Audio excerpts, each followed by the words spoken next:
네. 반갑습니다. 일주일에 한 번씩 진행을 하고 있는데 일주일에 한 번씩이지만 또 마치 느낌은 세 번째 3일째 저녁이 되는 듯한 그런 또 느낌도 또 드네요. 제가 그동안 검정색 마스크를 했었는데 진행부에서 잘 보이지가 않는다고 이렇게 또 하얀색 마스크를 또 주셔서 또 하얀색 마스크를 쓰게 되었습니다. 네, 이거 마스크가 아무래도 제가 그전까지 썼던 것보다는 소리가 또 더 잘 안 들릴 수도 있으리라 생각하는데, 어쨌든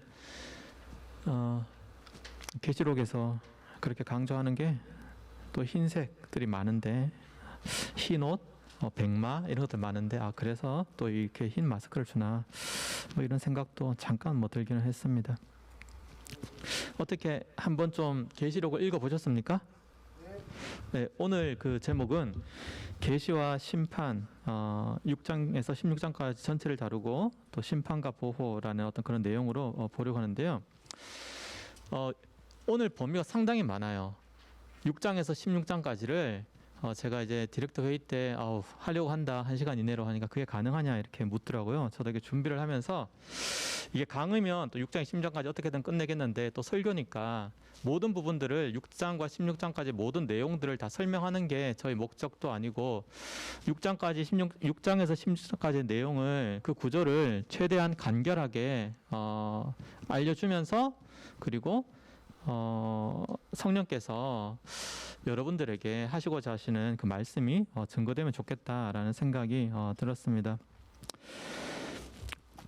언젠가 다시 한번 계시록을 이제 설교가 아니라 경연에서 강의할 기회가 생긴다 하더라도 그때도 다 설명은 어렵지 않을까라는 생각이 들고, 피차 그런 기회는 가지지 않는 걸로 하는 게 좋을 것 같습니다. 제가 이 6장에서 16장까지를 어떻게 여러분들한테 들려줄 것인가를 고민하면서, 첫 번째 먼저 이 구조와 개요를 먼저 설명을 하고 그러면서 좀 설교 진행을 해야 되겠다라는 생각이 들었습니다. 6장에서 16장까지 내용들을 읽었을 때 좀 어땠습니까? 뭔가 비슷한 내용들인 것 같은데 반복되는 그런 느낌을 아마 여러분들이 받지 않았는가라는 생각이 드는데요. 그것을 계시록을 연구하면서 쓰는 용어로 반복 재현이라는 표현을 쓰기도 합니다. 그런데 이 반복들이 반복되는 것들, 반복이 재현되는 게 이게 사이클이 있어요. 여러분 혹시 아마 혼자서 봤을 때는 어려웠을 수 있는데 제가 그것을 좀 정리해 드리겠습니다. 계시록 6장에서 16장까지는 심판 시리즈가 나타납니다. 심판 시리즈가 나타나는데, 첫째 심판이 뭐죠? 인을 떼면서 심판이 시작됩니다. 봉인을 떼는 심판, 인심판이 나타나고, 두 번째는 나팔 심판이 나타납니다. 그리고 세 번째는 대접 심판이 나타납니다. 인심판이 몇 번 나타날까요? 7번 나타납니다. 그러니까 7이라는 숫자, 7이라는 숫자는 완전함을 얘기하고 완전한 심판을 얘기하는 거죠. 그러면 7번 인을 떼면서 완전한 심판이 끝났는데 7 나팔을 또 불어요. 그러면 7인, 7 나팔, 7 대접이면 21번이잖아요. 그럼 21번의 심판이 있다는 얘기냐가 아니라 7만 하더라도 확실하고 완전한 숫자인데, 하나님의 심판이 누구도 피해갈 수 없고 확실하고 엄중하게 분명히 성취된다라는 것을 바로 7번씩 세 가지 사이클, 즉 인과 나팔과 대접이라는 그 도구로 보여주는 것이고, 엄중하고 확실성이 있으면서도 그것이 조금씩 다른 구별을 두는 게 계시록의 전체적인 구조라고 보면 됩니다. 그리고 이해를 하셨죠? 첫 번째는 7심판이 있는데 7심판이 몇 번 돈다? 3번 돈다. 7이라는 숫자도 완전수. 보이시나요? 저기죠. 7이라는 숫자도 완전수. 3이라는 숫자도 완전수인 거예요. 그러니까 7심판이 세 사이클로 도는 게 6장 16장까지. 이건 끝이에요, 사실. 이해가 되셨죠? 자, 그런데 여러분들 보시면은 이 6장에 16까지 7심판이 3번 사이클을 돌 때 뭔가 헷갈리는 것들이 있었죠. 뭐냐 그러면 심판만 있는 게 아니라 중간에 인터루드, 막간이 존재합니다. 즉 심판과 심판 사이에 막간이 존재해요. 무슨 말이냐 그러면 연극을 보면은 1막, 2막, 3막 이런 식으로 진행될 때 중간에 쉬어가는 막간이 있잖아요. 그것처럼 심판들이 시리즈로 스트레이트로 쭉 진행되는 것이 아니라 심판들 사이에 막간이 있어요. 즉 6째 인과 7째 인 사이에 막간이 존재하고, 뭐 6째 나팔과 7째 나팔 사이에 막간이 존재하고, 7째 나팔과 그리고 7 대접이 시작되기 전까지 막간이 존재하고, 이런 식으로 헷갈리죠?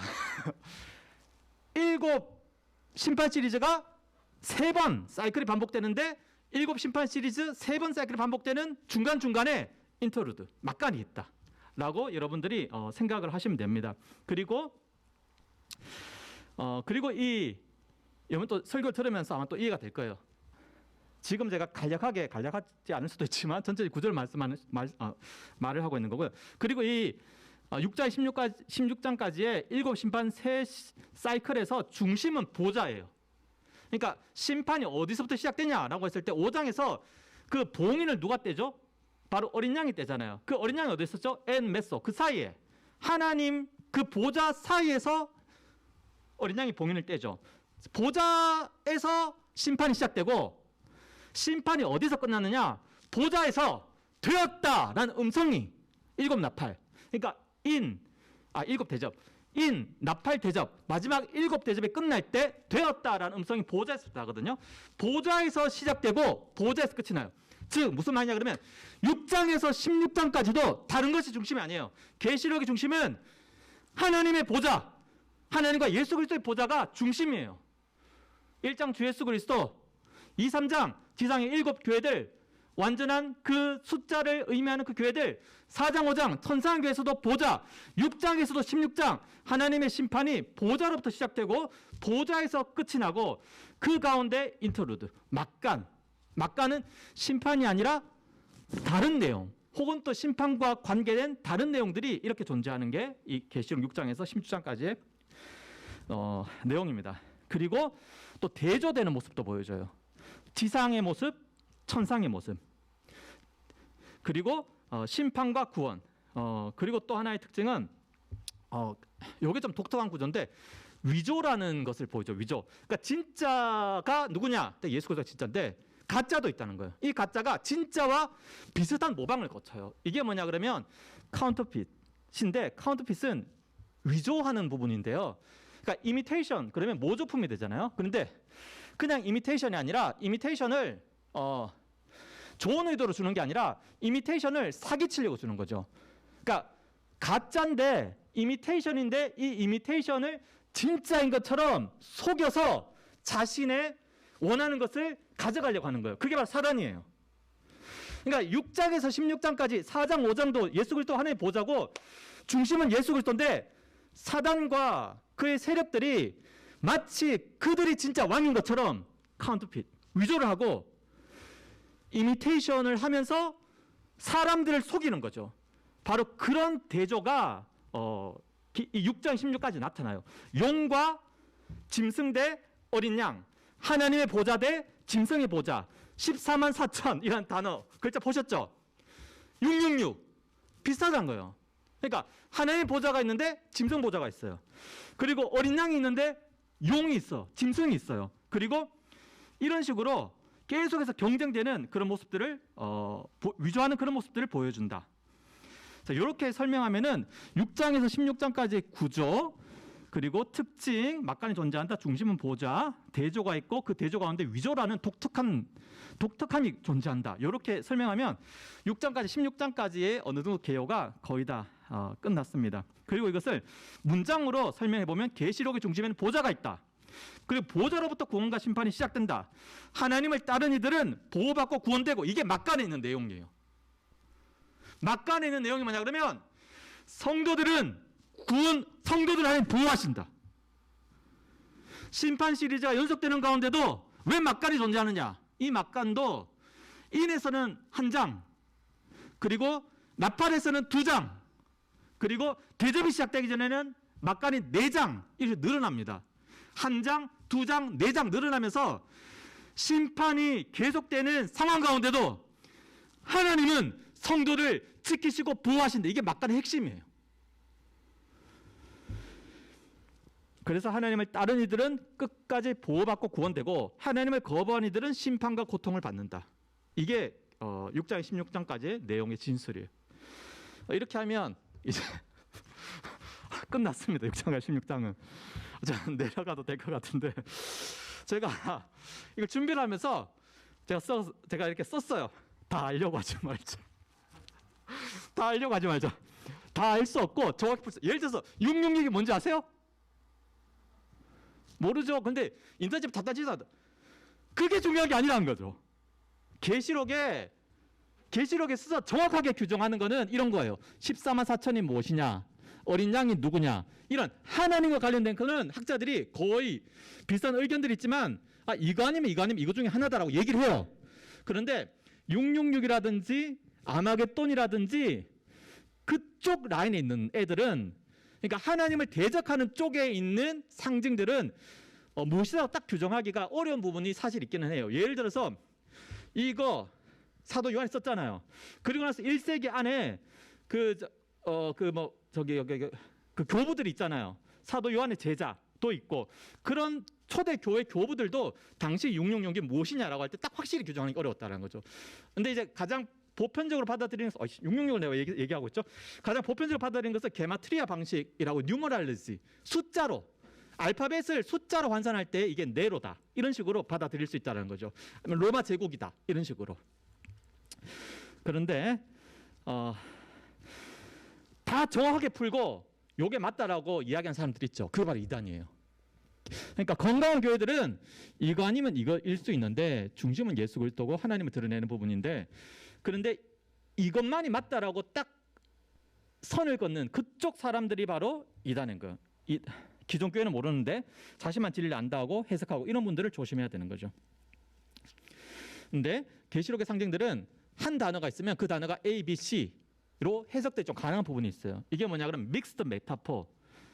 그러니까 은유가 좀 여러 가지에 좀 혼합되어 있는, 한 은유가 여러 가지 혼합된 것들로 표현될 수 있다라는 거죠.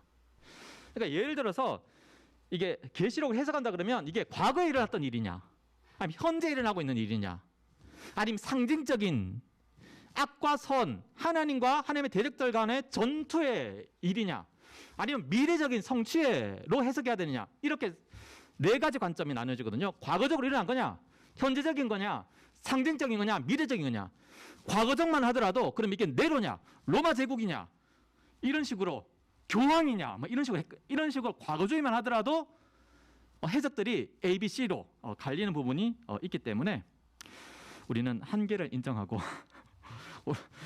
겸손하게 책을 읽고 받아들이면 좋겠다라는 생각이 들었습니다.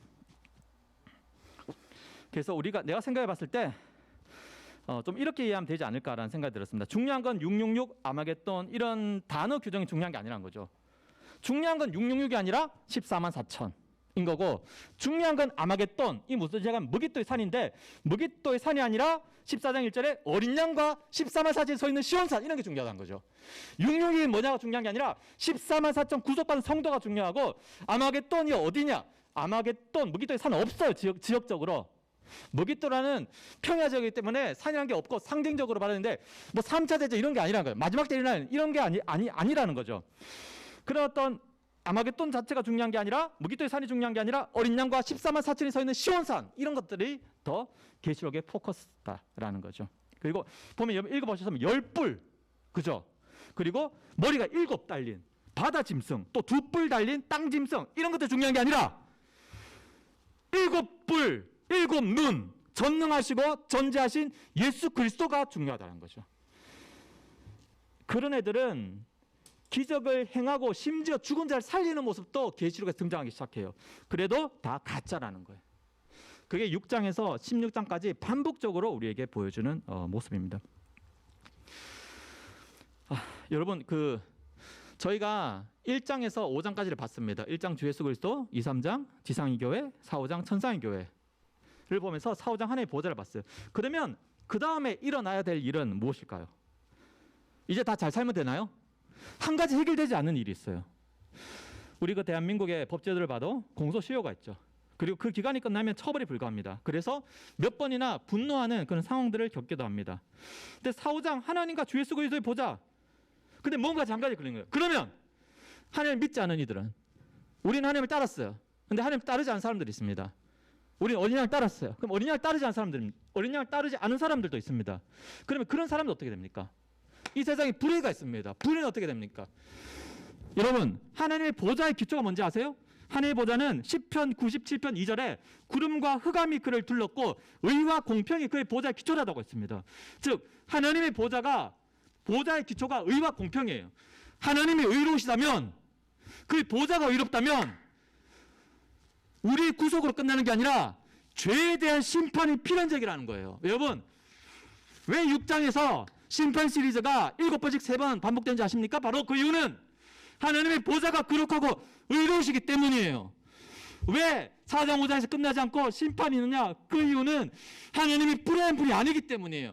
하나님이 의로운 분이시라면 불의는 심판하는 게 의로운 거예요. 그래서 6장에서 16장까지의 7심판이 세 사이클로 주어져 있는데 성도는 여기에 대해서 두려워할 게 없다라는 거죠. 왜냐하면 이 심판은 성도를 향한 심판이 아니라는 거예요. 계시록을 읽으면서 여러분들이 6장 16장을 또 읽으면서 어땠습니까? 5장 마지막 부분에도 그런 부분이 있었는데요. 성도 우리의 기도를 들어주지 않으십니까? 라는 그런 표현들이 있잖아요. 성도 우리의 기도를 들어주지 않습니까? 우리가 흘리는 피를 그냥 보고만 계십니까? 우리의 기도에 응답지 않으십니까? 라는 그런 표현들. 저 말이 엄청 빠르네요. 이게 1시간 내로 6장 16장을 다 다루지 않으면서 이게 좀 포인트 다루기 쉽지가 않아서 말이 빨라지는 건 또 변명인 것 같네요. 원래 빠른 것 같네요. 제가 자주 보게 되는 게 바로 왜 우리의 기도에 응답지 않으십니까? 그런 거 보지 않아서 6장 16장 보면서 놀라운 게 뭔지 아십니까? 제가 의롭기 때문에 불의에 대한 심판이 필연적으로 6장에 16까지 일어난다고 했죠. 그런데 5장 마지막에서 성도들이 기도했죠. 중간중간에도 성도들이 기도합니다. 바로 5장 8절을 보면 성도의 기도가 금 대접에 담겨서 하느님께 응답이 돼요. 응답되면서 바로 이 심판이 시작이 됩니다. 6장부터. 그리고 8장 3절 4절을 보면 성도의 기도가 똑같아요. 금 소재의 향로라는 표현이에요.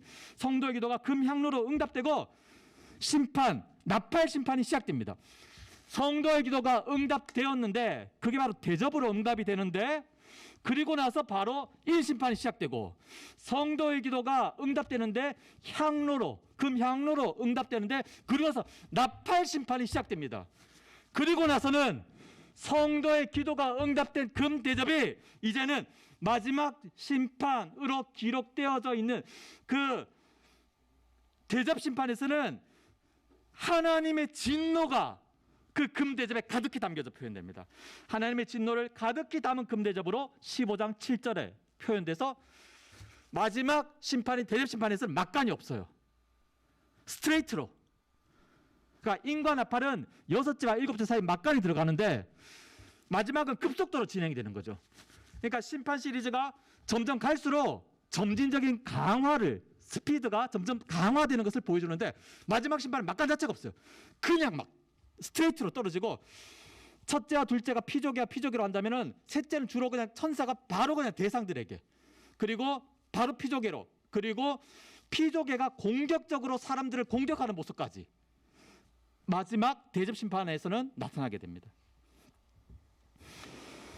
그래서 우리가 본 4장 5장을 본다면 그 보좌 항상 보좌 기초가 의와 공평 하나님 의로우시면 심판이 필연적이다. 그래서 6장 16장까지 일어난다 라고 볼 수가 있습니다. 자, 그러면 제가 지금까지 했던 내용을 다시 한 번 더 아니고 한번 설명을 해드리겠습니다. 자, 심판 정리를 잠깐 하겠습니다. 이제 심판 시리즈의 구조를 잠깐 정리하겠습니다. 심판 시리즈의 시작과 끝은 뭐다? 보좌로부터 시작된다. 보좌 앉으신 이의 그 오른손에서 두루마리를 취하면서 시작되고 그리고 나서 심정 17절에 보좌로부터 음성이 나서 되었다라고 끝이 난다라고 했고요. 그리고 7심판 새 사이클이라는 내용으로 진행이 된다라고 제가 또 이야기를 했습니다. 자, 그리고 이 심판 시리즈의 제가 특징을 잠깐 또 설명드리도록 하겠습니다.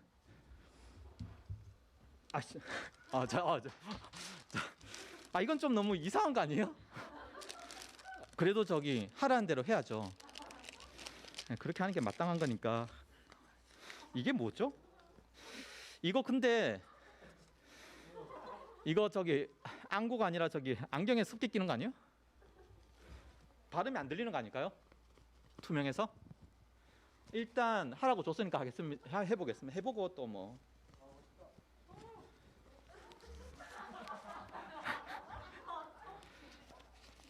좀 더 편하네요.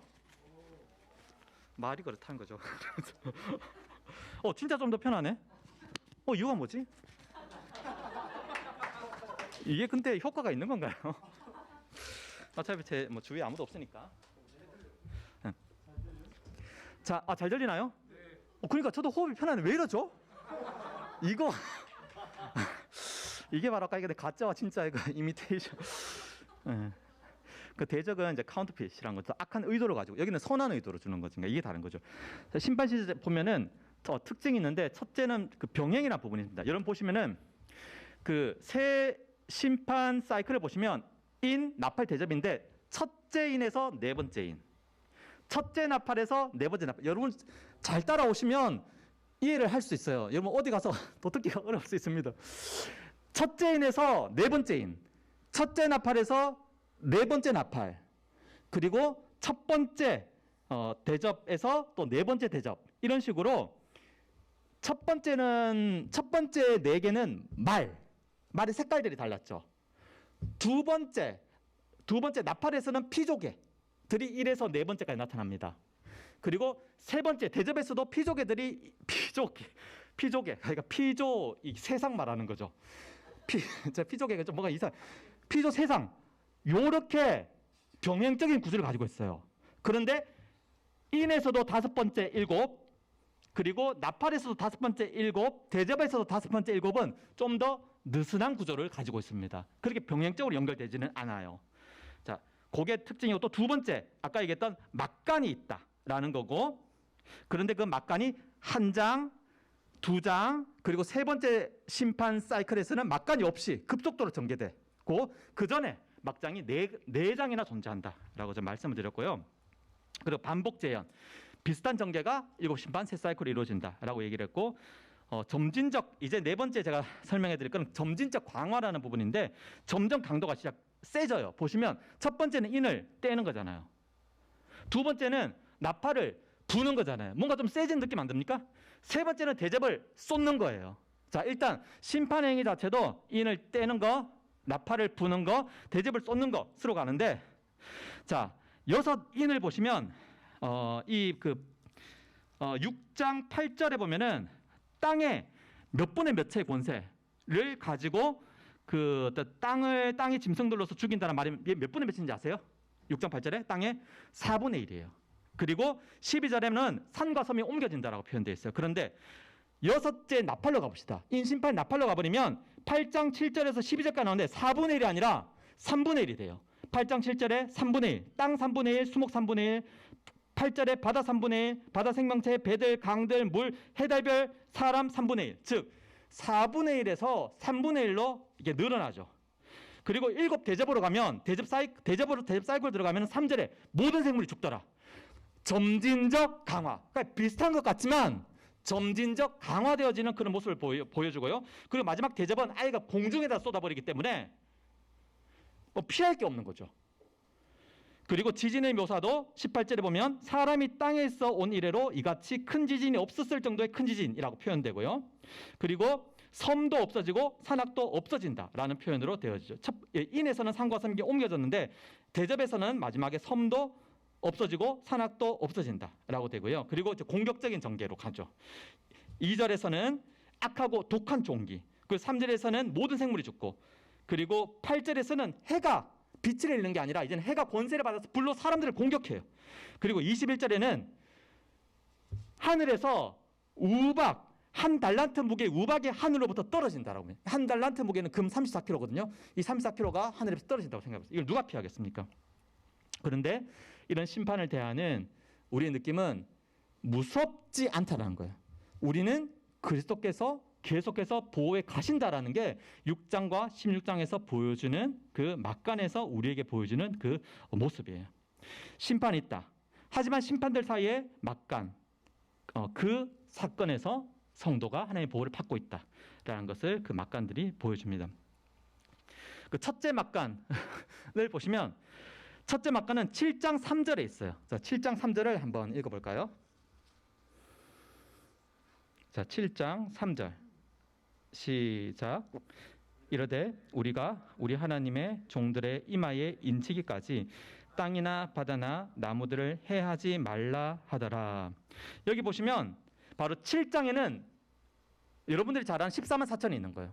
그러니까 이런 심판 시리즈가 이제 막 시작돼요. 여섯째인 인심판 시리즈가 막 시작되는데 이때 눈을 들어서 보니까 7장에 14만 4천의 성도들이 이미 하나님의 보좌에서 하나님을 찬양하면서 함께 있는 모습들이 나오는 거예요. 그 모습이 9절에 보면 각 나라와 족속과 백성과 방언에서 아브라함에 가신 약속, 모든 족속이 너를 인하여 복을 얻을 것이다 라고 말씀하시고, 그리고 예수님의 명령, 모든 족속으로 제자를 삼으라 라고 하신 약속과 명령이 7장 9절에서 성취가 되는 거죠. 이 이후에 내가 보니 각 나라와 족속과 백성과 방언에서 아무도 능히 셀 수 없는 큰 무리가.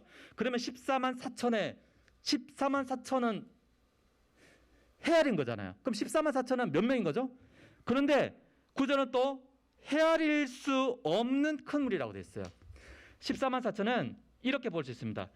보시면 5절부터 나오는데요. 지파가 나오죠. 지파가 총 몇 개가 나옵니까? 그리고 이 지파의 시작이 장자가 누군지 아세요? 그 야곱의 아들들 중에 12아들 중에 장자는 루벤이에요.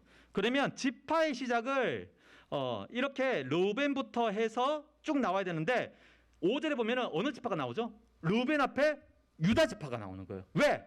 바로 유다 지파의 사자 그리스도께서 이기셨다라는 그 승리를, 그 사실을 요한이 기독론적으로 해석하면서 이렇게 기록을 한 거죠. 보시면 12지파가 나오는데 12도 완전수거든요. 그래서 1000도 완전수예요. 12에다가 1000을 이제 곱하는 거죠. 자, 이런 식으로 12개가 되면 바로 14만 4천의 숫자가 되는 거죠. 그리고 또 하나가 있는데 12지파가 있죠. 이 12지파를 바로 또 12지파를 한 번 더 이렇게 12지파를 그 이제 구약의 12지파와 신약의 그 12사도 이렇게 해서 구약의 교회와 신약 교회에서 12과 12를 곱하는 거예요. 12과 12를 곱하고 다시 이제 1000을 곱하는 거죠. 이런 식으로 곱하면 다시 또 14만 4천이 되는 거죠. 어쨌든 여기서 말하는 14만 4천은 완전한 숫자, 즉 구약의 성도와 신약의 모든 성도들 포함해서 구속받은 성도의 총수를 이야기하는 거죠. 단순한 숫자가 아니에요. 14만 4천 카운트 될 수 있는 그런 숫자는 아닌 거죠. 이미 한국교회 그 성도만 하더라도 한 교단만 하더라도 14만 4천이면 넘었을걸요. 통합교단만 하더라도 김웅 간사님 계시지만 온라인 어딘가에 계시겠죠. 14만 4천 넘었을 거예요. 여의도 순복음교회만 하더라도 30만 명 넘지 않을까요? 그래서 이들의 그 모습을 보면은 흰 옷을 입었다고 합니다. 이 흰 옷은 바로 14절에 쓰여 있죠. 어린 양의 피로 그 옷이 깨끗이 씻겨진 사람들이에요. 흰 옷이라는 것이 바로 승리를 말하는 것이고 거룩과 순결, 승리를 말하는 거죠. 그리고 종려가지라는 것은 이스라엘이 광야 시대에 먹고 살 것이 없음에도 불구하고 그 광야 시대에도 하나님께서 인도하고 보호하셨다라는 것을 감사하면서 지키는 절기가 종려 절기거든요. 그래서 그 종려 절기도 하나님의 도우심과 보호를 이들이 고백하는 그런 표현으로 우리가 볼 수 있습니다. 근데 이들의 행동이 10절에 그렇게 고백하는 거죠. 구원하심이 오직 누구에게 있다고요? 보좌에 앉으신 우리 하나님과 어린 양께 있도다.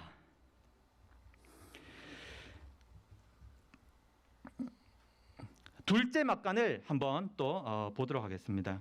둘째 막간을 보면은 10장과 11장에 둘째 막간이 있어요. 10장에 보면 힘센 천사의 모습이 나옵니다. 이 힘센 천사의 모습도 여러 가지로 해석될 수 있지만 우리는 가장 단순하고 쉬운 해석으로 합시다. 앞에 나왔던 봉인을 누가 뗄 것이냐 이 책을 누가 뗄 것이냐라고 이야기를 할 때 딱 한 사람이 있었죠. 바로 예수 그리스도죠. 그래서 우리도 이 힘센 천사를 가장 단순하고 보수적으로 예수 그리스도라고 그렇게 봅시다. 그리고 작은 책도 5장 1절에 나온 바로 그 책이라고 동일하게 우리가 봐도 될 것 같습니다. 그리고 11장에 보면은 11장에 두 증인의 모습이 나옵니다. 보면 11장 3절에 보시면 내가 나의 두 증인에게 권세를 주리니라고 증인이 나오는데 증인의 역할은 뭐죠? 증거하는 거죠. 증언하는 거예요. 그럼 증인이 증거하면 그 증인의 안전이 확보됩니까? 확보될 수도 있는데 여기 보시면 11장 7절에 보면은 그들이 그 증언을 마칠 때 죽어요. 짐승이 그들을 죽일 터인즉 그래서 8절에 보면 그들의 시체가 큰 성 길에 있으리니라고 이렇게 표현해요. 그러니까 증인의 목적은 증거하는 거고 예수 그리스도가 주님이시고 우리의 유일한 구속자라는 사실을 정말 자신의 삶에서 부정하지 않고 부인하지 않고 그대로 살았는데 죽을 수도 있다는 거죠. 핍박과 박해 위협 가운데 그대로 갔는데 실제로 죽을 수도 있다는 거죠. 그럼에도 그 길을 간 사람들이에요. 그럼에도 그 길을 간 사람들이 누구냐? 바로 가장 먼저 순교하신 주 예수 그리스도가 되는 거죠. 그 길을 따라간 사람들이라고 고백하는 게 바로 그 8절의 후반부. 그들의 주께서 십자가에 못 박히신 곳이라. 즉 주님이 죽기까지 아버지의 뜻을 순종하고 지키고 우리를 사랑하며 그 길을 끝까지 따라갔던 그 십자가의 길을 끝까지 믿음으로 따라가는 그 사람들이 바로 증인이 되는 거죠. 두 증인, 원래 증거 효력 자체가 두 명이 등장해야 효력을 발생하는 거고 두 증인이라는 것은 바로 어떤 그런 그 수르바벨, 요수아와 같은 왕권과 제사장직을 수행하는 그런 어떤 권세적인 인물로 해석할 수도 있지만 집단적인 교회로 해석할 수 있습니다. 그게 가장 무난합니다. 왜냐하면 촛대라는 표현들이 또 있기 때문에 이 촛대를 교회로 표현했기 때문에 교회의 사명이 어떤 환란이나 핍박이 있다 하더라도 끝까지 믿음을 지키면서 증언하는 것이 바로 교회의 사명이다. 설령 죽음의 자리에 이르게 된다 하더라도 그게 바로 이 11장 막간에서 보여주는 그 모습이 되는 거고요. 제가 여러분들이 아마 그 짐 엘리엇의 이야기를 잘 알고 있으리라는 생각이 듭니다. 그런데 그가 아우카 부족을 향해서 선교하러 나갈 때 썼던 그 일기 고백은 잘 아마 듣지 못했을 것 같아서 제가 좀 간단히 소개를 하려고 합니다. 그 전능자의 그늘이라고 그 책에서 이제 짐 엘리엇을 소개하면서 이제 이분이 휘튼대를 졸업하고 선교사를 지망해서 에콰도르 살인 부족으로 알려진 아우카족을 향해 갈 때 그가 이렇게 쓴 거예요. 일기에다가 하나님 저를 어서 아우카족에게 보내주소서. 아버지 제 생명을 취하소서. 주의 뜻이라면 저희 피를 취하소서. 주의 삼키는 불로 제 피를 태우소서. 제 것이 아니기에 아끼지 않겠습니다. 주님 가지시옵소서. 다 가지시옵소서. 제 생명을 세상을 위한 희생으로 부으소서. 피는 이거 계시를 보여준 거거든요. 제단 앞에 주님의 제단 앞에 흐를 때만 가치 있는 것입니다. 하나님 마른 막대기 같은 제 삶에 불을 붙이사 주님을 위해 온전히 소멸하게 하소서. 나의 하나님 제 삶은 주님의 것이오니 다 태워주소서. 저는 오래 사는 것을 원치 않습니다. 우리가 좀 다른 것 같아요. 저는 오래 사는 것을 원치 않습니다. 저는 주아가 20살 넘어서 결혼할 때까지 좀 살려고 합니다. 근데 이제 이분은 그냥 그렇게 죽으신 거죠. 복음을 채 전하지도 못하고 그 지역에 내려서 창에 찔려서 죽으셨죠. 저는 오래 사는 것을 원치 않습니다. 다만 예수님처럼 꽉 찬 삶을 살기 원합니다. 계시록의 막간이 몇 장과 몇 장이나 그랬죠? 제가 7장과 너무 쉬워요. 7, 14만 4천. 다시 그 7이라는 숫자가 더해지면 14장, 14만 4천 또 나와요.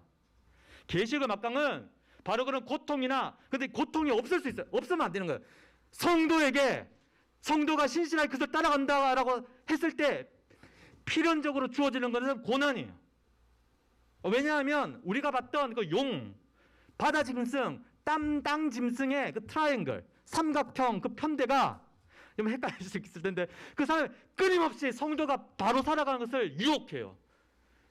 위협하거나 미혹하거나 겁주거나 유혹하거나, 이게 바로 속이는 거거든요. 거짓말장의 압이라고 표현됐거든요. 결코 성도는 속으면 안 돼요. 바르게 하나님과 주 예수 그리스도를 따라가는 그 삶은, 내 고난은 필연적이에요. 그게 계시록 6장에서 16장까지 보여주는 모습이고, 그러나 그 고난이 영원한 것이 아니라 고난은 제한적이다라는 게 6장에서 16장까지 보여주는 모습이에요. 계시록 13장은 영적 전쟁의 모습들이 나옵니다. 12장에 용이 등장해요. 그 13장에 바다 짐승, 잘 따라오고 있습니까? 12장에 용이 등장하고 13장에 바다 짐승과 땅 짐승이 등장해요. 짐승이 비슷비슷하죠. 막 뿔이 있고 머리에 여러 개고 막. 그러니까 예수 그리스도를 표방하는 거예요. 이게 뭐냐 그러면 바로 용, 바다 짐승, 땅 짐승, 끊임없이 가짜가 진짜인 것처럼 나타나는 성부와 성자와 성령의 삼위일체를 이들이 흉내내는 거예요. 이게 뭐냐 그러면 계시록 16장 13절에 보면 개구리 같은 새 더러운 영이 용의 입과 짐승의 입과 거짓 선지자의 입에서 나오니, 그러니까 성부와 성자와 성령, 그러니까 보좌, 성부의 보좌와 짐승의 보좌, 그리고 또 성자의 모습을 또 패러디하고 계속해서 패러디하면서 삼위일체까지 패러디하는 게 바로 13절의 모습이에요. 이것은 거의 다 정설이고 거의 다 학자들이 이견 없이 다 인정하는 거예요. 성도들이 속으면 안 되는 거죠. 이렇게 12, 13장에 용의 모습, 용 무섭잖아요. 두렵잖아요. 근데 용을 추종하는 바다에서 짐승이 나타나요. 바다와 땅 그래 모든 게 다 되잖아요. 용이 나왔는데 이 용은 사실 이미 하나님이 패배한 것도 아니야. 3분의 1의 자기 세력과 함께 패배했는데 하나님과 맞짱 뜰 것도 없어요. 또 미카엘에 의해서 패배했다라고 그렇게 12장에 나타나요. 이미 용인, 그러니까 사단이 그리스도와 싸울 필요도 없어. 이미 패배했는데 그리스도 밑에 천사 장에 의해서 이미 패배가 당하는 거죠. 두려워할 대상이 아니에요. 우리가 두려워할 대상은 오직 하나님이에요. 6장에서 16장에서 보면 그 하나님을 믿지 않는 이들이 두려워하는 모습이 나와요. 그럼 놀라운 건 두려워하지만 하나님을 믿지는 않아요.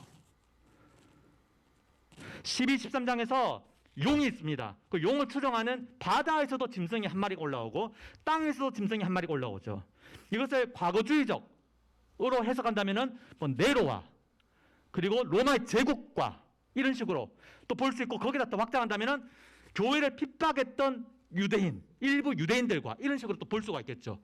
그리고 이것을 또 현재적으로 표현한다면 지금도 신앙을 제대로 지키려고 하는데 그것을 미혹하거나 위협하고 그런 식으로 성도를 믿음에서 이탈시키려고 하는 모든 시도들이 되겠죠. 이단들도 포함되고, 그리고 이것도 미래적으로 또 해석한다면은 또 미래에 예수님의 재림 직전에 있을 수 있는 어떤 그런 또 모습들을 또 표현한다라고도 볼 수가 있겠죠. 어쨌든 제가 이야기하고자 하는 것은 두려워할 필요 없다. 용 우리를 죽이지 못해요. 죽이지 못해요. 이 용이나 바다 짐승이나 땅 짐승, 이 사람들을 상하게 하는 모습 나옵니다. 그리고 이들이 뭐 원하는지 아세요? 이들이 사람들이 자기 경배하는 거 원해요. 그게 12, 13장에 나타나 있어요. 아마 13장에 그게 나타나 있어요. 경배하기를 원하고 또 이들이 하는 게 뭐냐 그러면 심지어 죽은 자를 살리기도 해요. 여기 절대 속으면 안 돼요. 이게 위조하는 거죠. 모방하는 거죠. 그러나 우리가 믿고 고백하고 따라가는 이는 오직 주 예수 그리스도. 이렇게 이걸 한마디로 얘기하면 적그리스도가 되는 거예요. 적그리스도.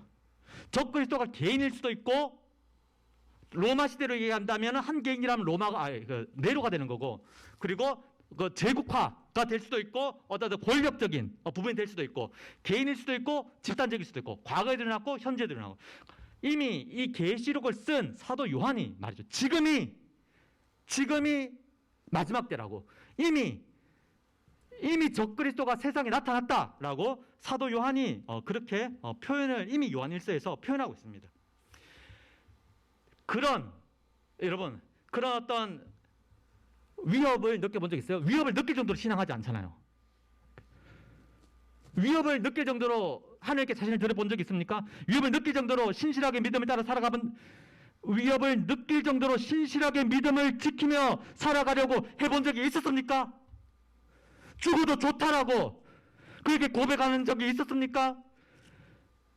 그런데 그런 고백이 아니라 주님은 자신의 몸과 자신의 생명을 우리를 위해 십자가에서 죽으신 거죠. 그리고 우리를 말씀하시는 거죠. 너희는 내가 보장한다고.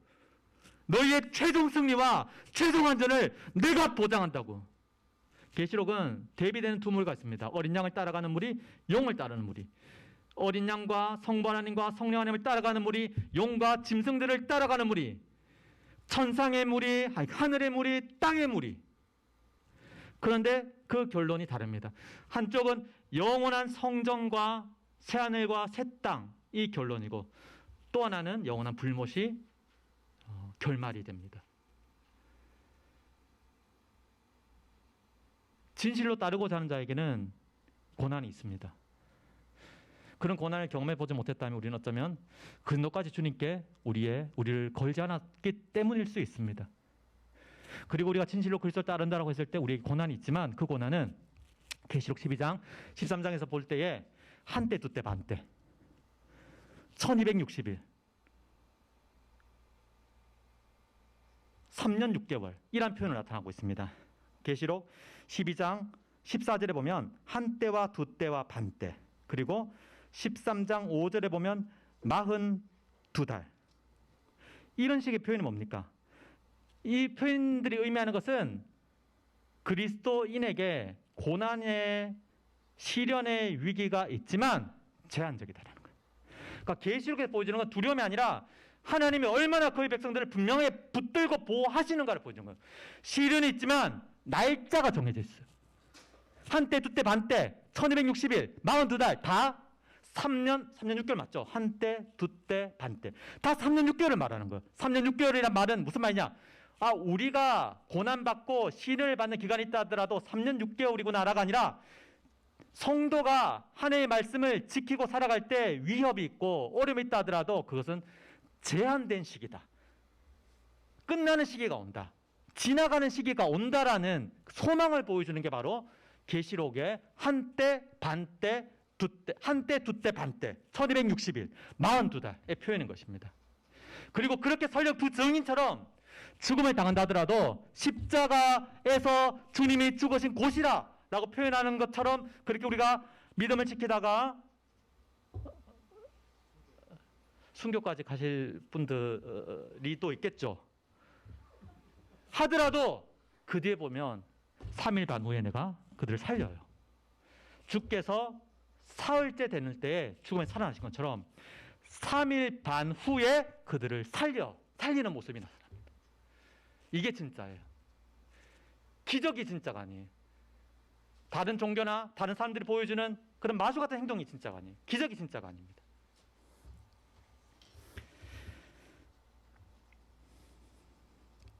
최고의 충성은 끝까지 자신의 고백과 삶으로 그리스도를 증거하는 것, 그것이 최고의 충성이다 라고 볼 수 있습니다. 7장과 14장에서 보여준 것은 좀 정리를 하면 환난이 있고 고난이 있고 심지어 죽음이 있을 수도 있는데, 그러나 이 말을 보세요. 뭐가 있죠? 하나님의 인이 쳐져 있는 거예요.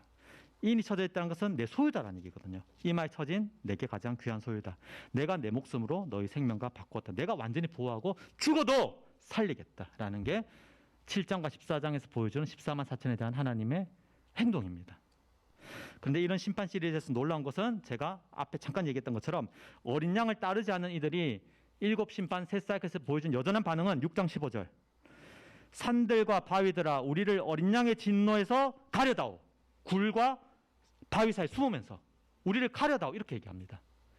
회개하지 않아요. 제가 하는 말은 9장 20절 21절 회개하지 아니하고 회개하지 아니하더라.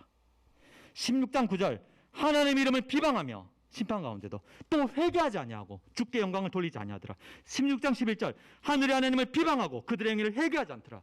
심판 시리즈의 연속 가운데도 어린 양을 따르지 않는 이들이 보여준 여전한 반응은 회개하지 않고 회개하지 않고 회개하지 않고 회개하지 않고, 이게 4번이나 반복됩니다.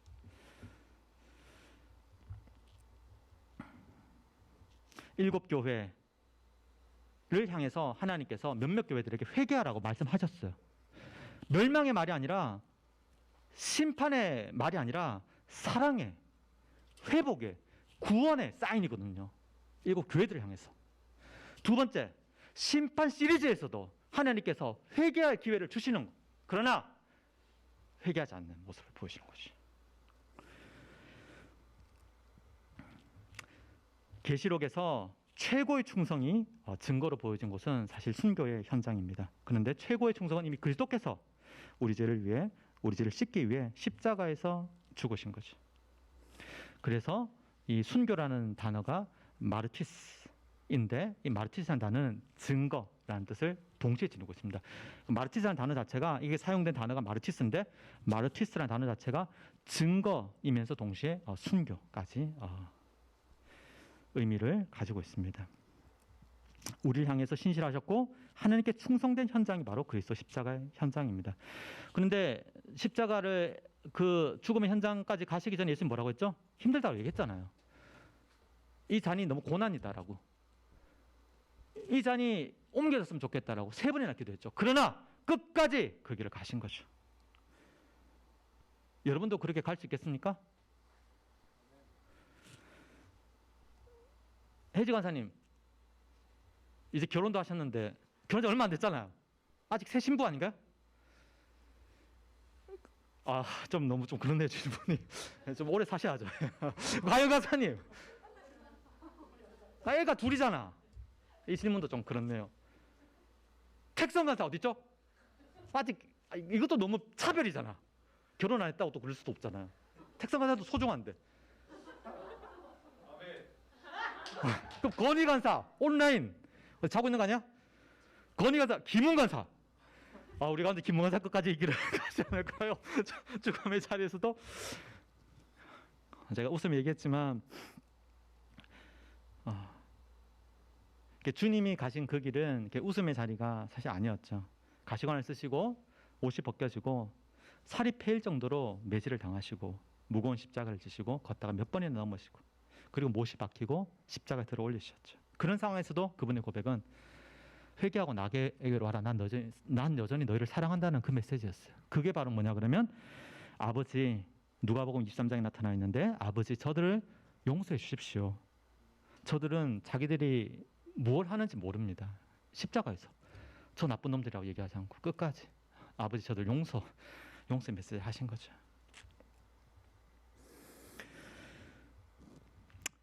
흔들리지 않고 헷갈리지 않고, 그 카운터핏, 여러분들이 헷갈리게 하는 것들이 있을 거잖아요. 헷갈리지 않고 끝까지 마르티스, 증인의 삶을 걸어갈 수 있겠습니까?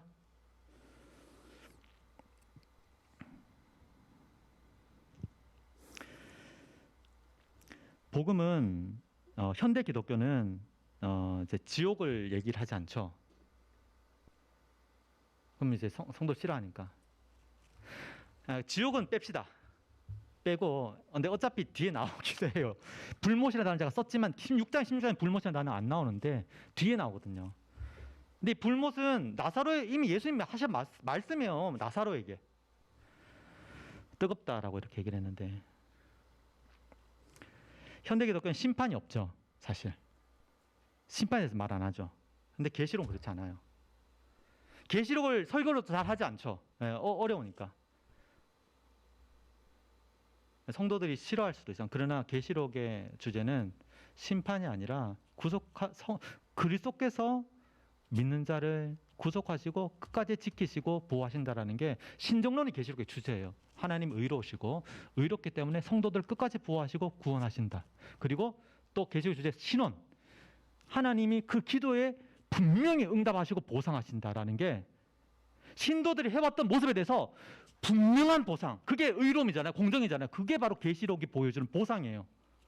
계시록은 분명히 보상이 있어요. 주님을 따라간 자들에게. 그리고 주님을 따라가지 않은 자들에게도 분명한 대가가 있어요. 그건 차별이 있거든요. 어쩌면 여러분들은 나는 다 어린 양을 따라가는 또 한 마리 양처럼 스스로를 거울을 통해 보고 싶을지도 몰라요. 그러나 알곡과 가라지는, 그러나 양과 염소는 비슷하게 생겼지만 다른 거거든요. 계시록에서 보여주는 게 하나님처럼 권세를 행하고 기적도 행하고, 그리고 우리가 아직 다루지 않았지만 그 뒷장을 가면 17, 18장을 가면 엄청 부한 권력, 음녀라는 표현, 바벨론이라는 표현, 제국화돼서 나오는데 엄청 큰 부와 권력을 약속해요. 산 다 거기 가요. 그러나 17, 18장도 보여주는 모습이 그 바벨론 다 무너지고, 그 바벨론에서 무너지거든요. 그 쌓았던 거 다 무너지거든요. 바벨 탑처럼 다 무너져요.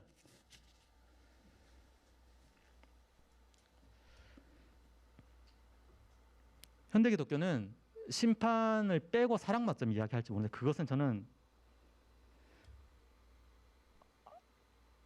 정확히 얘기하면 복음이 아니라고 생각합니다. 그건 복음이 아닙니다. 복음은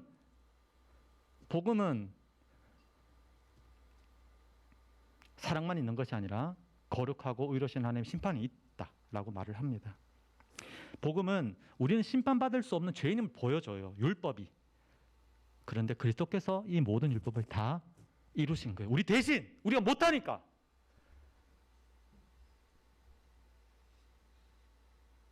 그리고 형벌처럼 처벌처럼 살아가는 것이 아니라 믿음으로, 사랑함으로, 감사함으로, 자원함으로 누리면서 풍성하게 내게로 오라고 예수님이 초청하신, 그게 바로 예수님의 복음이죠.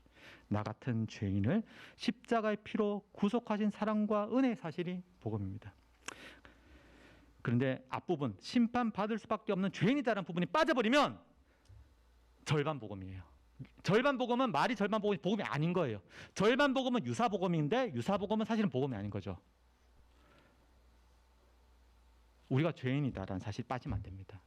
우리는 심판받을 수밖에 없다라는 사실 빠지면 안 되는 거죠. 계시록을 보면 무리가 상반되는 모습이 계속 반복이 됩니다. 두 무리가 있는데요. 한 무리는 어린 양을 따릅니다. 이들은 무슨 옷? 흰색 마스크는 아니고 흰색 옷을 입어요. 그리고 어린 양의 피로 옷을 씻은 무리들, 생명책의 이름이 기록된 자들이라고 표현됩니다. 한 무리는 용과 짐승, 음녀와 바벨론, 성도의 피로 취하고, 그러니까 옷이 붉은색인데, 옷이 붉은색이에요. 왜 붉은색이냐? 이제 성도들을 핍박해서 성도들이 피에 쩔게 되고 그 피가 그들의 옷에 묻어진 거죠. 우리 죄로 인해 더러워진 옷이 예수 그리스도의 붉은 피로 씻겨졌고, 그를 핍박하는 어린 양을 따르지 않은 무리들은 성도들을 핍박하면서 성도들의 피로 자기들의 옷이 붉게 적셔지는 거죠. 이렇게 두 무리로 보입니다. 그들은 생명책에 이름이 기록되지 못한 자들, 이렇게 나뉘게 됩니다. 여러분들은 어디에 있습니까? 중립은 없어요. 정말 중요한 게 무엇입니까? 학점입니까? 학점이 정말 중요하면 이미 우상인 거죠. 취업이 정말 중요해요? 그럼 우상인 거죠. 아까 우리 찬양했죠. 존귀와 영광과, 그리고 우리 두 손을 들고, 아무도 두 손은 안 들더라고요. 저도 두 손 안 들다가 계시록 찬양하고 아마 4장 5장 막 그렇게 막 찬양 막 했는데 두 손 들어야지. 그래서 나 마지막에 두 손 이렇게 참, 이런 우리도 이렇게 받아주시는 주님, 이런 우리의 어떤 찬양도 받아주시는 주님께 너무 감사한 것 같습니다. 정말 중요한 게 학점이면 학점도 우상이고, 정말 중요한 취업이면 저는 취업도 우상이라고 생각합니다. 학점도, 여러분은 다 학생이니까 학점이 중요할 수 있겠지만, 학점도 취업도 직장도, 그리고 가게도, 여러분들 뭐 이렇게 부모님이나 가게 중요하지만 부모님도 친구도 조여도 뒤에 좀 작게 되는 부모도 친구도 조여도 우리를 보장하지 못합니다. 나도 나를 보장하지 못하고. 정말 중요한 게 뭐냐? 진짜 제게 중요한 것은 사실 그리스도 나의 주님밖에 없습니다. 지금 제 모습이 너무 엉망이지만 제겐 주님밖에 없습니다. 주님만이 나의 구원이시고 유일한 소망이십니다. 이렇게 여러분들이 주님이 그렇게 우리를 받아주신 것처럼 끝까지 여러분들이 고백할 수 있기를 바랍니다. 이 구원의 문은 언제 닫힐지 모릅니다. 착각 가운데 살면 안 됩니다. 위조품들 너무 좋아하면 안 됩니다. 착각하면 안 됩니다. 진짜는 예수 그리스도입니다. 예수 그리스도가 모든 것에 모든 것이 되십니다. 그걸 여러분들이 볼 수 있기를 바랍니다. 그게 마틴 로이 존스의 고백이기도 했습니다. 믿음으로, 오직 믿음으로 그리스도께서 모든 것에 모든 것이 됨을 보리라. 믿음으로. 여러분들의 위치는 성전 안입니까? 아니면 성전 바깥입니까? 11장 두 증인의 모습을 볼 때 성전 안과 성전 바깥이 청량되어지는 모습이 또 나옵니다. 제단 아래에 있습니까? 어디에 있습니까? 여러분들이 좋아하고 즐기는 곳으로 계속해서 가려고 본능이 여러분들을 이끌고 하지 않습니까?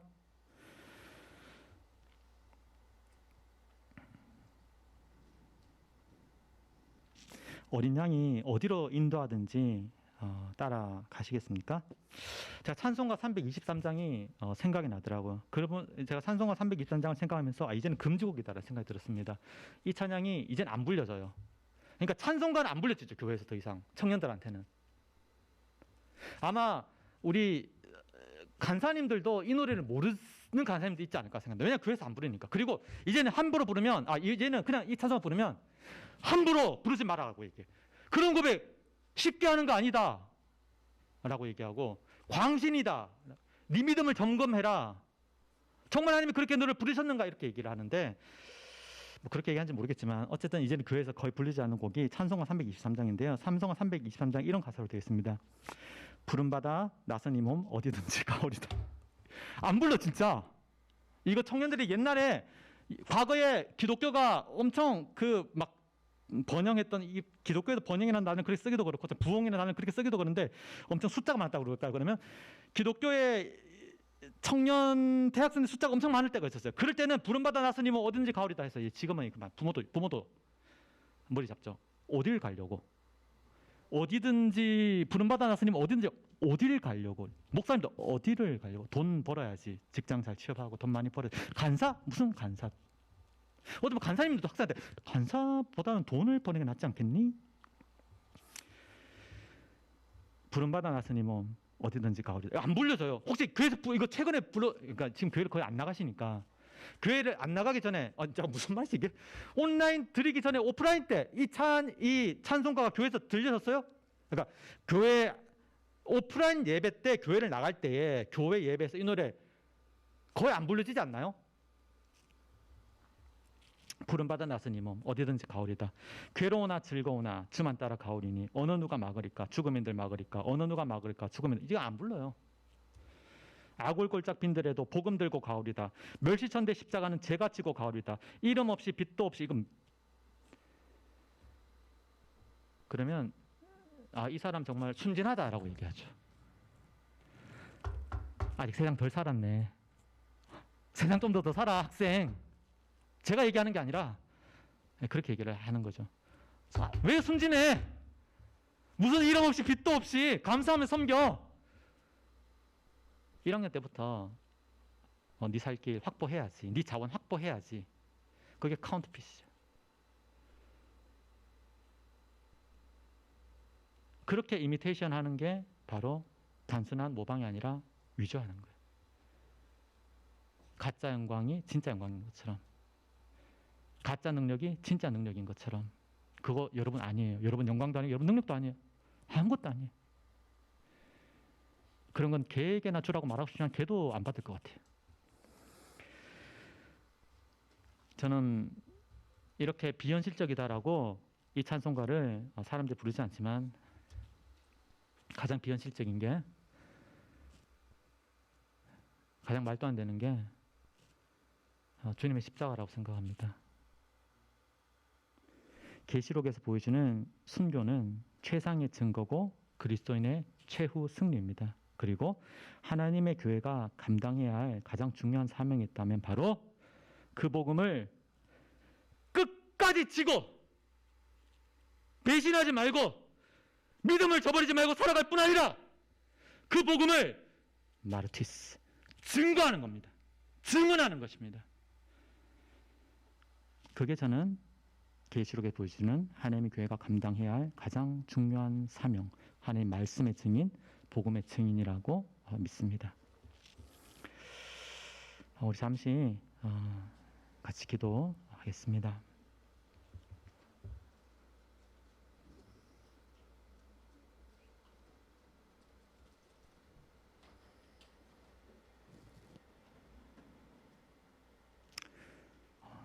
제가 기도하고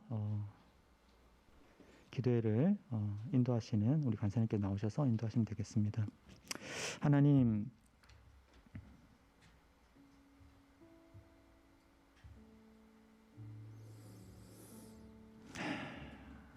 우리 옷이 그리스도의 피로 씻어진 흰 옷인지 아니면 내가 입고 싶은 옷을 얻기 위해서, 구하기 위해서 지금도 노력하고 있는지 모르겠습니다. 그러나 우리의 노력으로 살 수 없는, 너무 가치 있고 고귀하기 때문에 우리의 노력은 결코 살 수 없어서 믿음으로 은혜로 받은 이 신분과 이 모습을, 이 거룩을, 이 존엄을, 이 순결을, 이 사랑을, 이 은혜를 주님을 향한 헌신과 충성으로 우리가 다시 따라갈 수 있기를 원하고, 마르티스, 증거하는 증인으로서의 삶을 이제 살기를 원합니다. 두려워하지 않고